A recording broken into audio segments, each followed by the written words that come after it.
I don't think there is a certain point in anyone's life where they grow up. I think that we're growing up all the time, and we always will be. My name is John Novick. I'm 22 years old, and I am a dwarf with achondroplasia. Before I was even born, my mother studied genetics in graduate school. Specifically, she had an interest in achondroplastic dwarfism that she did a study on. Achondroplastic dwarfism is the kind of dwarfism that I have. So when I was born, she had a lot of extra information and she had a lot of books to help her parent me. The definition for dwarfism is the abnormal underdevelopment of the body characterized predominantly by extreme shortness of stature. Now, there's a lot of different kinds of dwarfism, as I mentioned before, and the most common kind is the kind that I have, which is achondroplasia. Achondroplasia is characterized by disproportionately short limbs, a normal-sized torso, large head, and with a depressed nasal bridge right here, a small face, and stubby hands, as well as the curvature of the spine. The term is dwarf or little person. One or the other is totally fine, just not midget. A lot of times midget is thrown around as the term to describe someone who has dwarfism, and not only is that incorrect, but it's incredibly offensive. I moved to New York City about a year ago, and although I consider it ultimately a good experience, it was made a lot more difficult because of my dwarfism. I grew up in a small town, and I would have, negative encounters every now and then, but for the most part, I had friends and I had family who supported me. School wasn't a nightmare, and I just was able to have a pretty average childhood.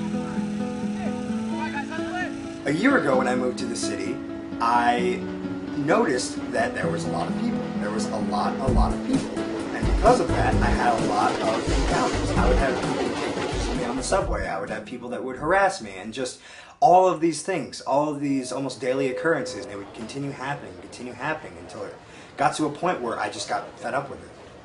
I wanted to stop telling people what happened to me, and I wanted to start showing people what happened to me. I wanted to show everyone what a day in my life was like. I was fortunate enough to be able to use this camera, which is actually known as a button camera, because the lens I'm going to be using is so tiny. It has a button cover-up that I'm going to be slipping through a shirt that will be completely unnoticeable.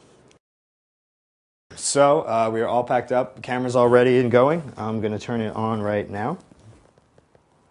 It's rolling. And we're going to go see what we can capture. So let's head out.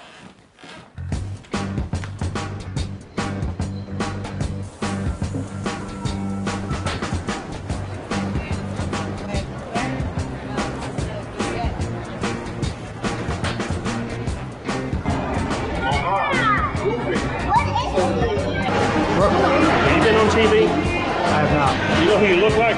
Who? Have you ever seen that show, Little People, Big World? Yeah. Yeah. You look like the son, man. I do? Yeah. Makes that I just do? Do you see a lot of little people? Man, I'm from Oklahoma. Oh, yeah? What? What you say?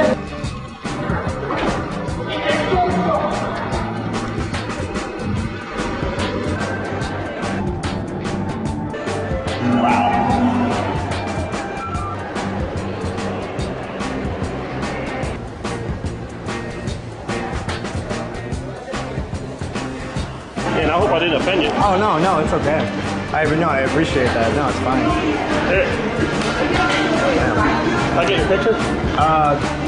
No. You from one of the show Little People? Not that I know of, no, I'm not.